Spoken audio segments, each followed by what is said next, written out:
വിശുദ്ധ മർക്കോസിൻ്റെ സുവിശേഷം 8-ാം അധ്യായം 22 മുതലുള്ള വാക്യമാണ്.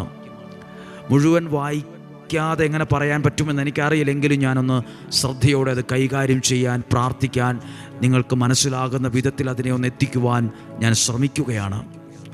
പിന്നീട് അവൻ ബെത്സദായിലെത്തി. കുറേ പേർ ഒരന്ധനെ അവൻ്റെ അടുത്ത് കൊണ്ടുവന്നു. ഒരു കണ്ണ് കാണത്തില്ലാത്ത ഒരാളെ യേശുവിൻ്റെ അടുത്ത് കൊണ്ടുവന്നു. അവനെ സ്പർശിക്കണമെന്ന് യേശുവിനോട് അപേക്ഷിച്ചു. 23-ാമത്തെ വാക്യം, അവൻ അന്ധനെ കൈക്ക് പിടിച്ച് ഗ്രാമത്തിൻ്റെ വെളിയിലേക്ക് പുറത്തേക്ക് കൊണ്ടുപോയി, ഇച്ചിരി മാറ്റിക്കൊണ്ടുപോയി. അവൻ്റെ കണ്ണുകളിൽ തുപ്പിയ ശേഷം അവൻ്റെ മേൽ കൈകൾ വെച്ചുകൊണ്ട് ചോദിച്ചു, നീ എന്തെങ്കിലും കാണുന്നുണ്ടോ?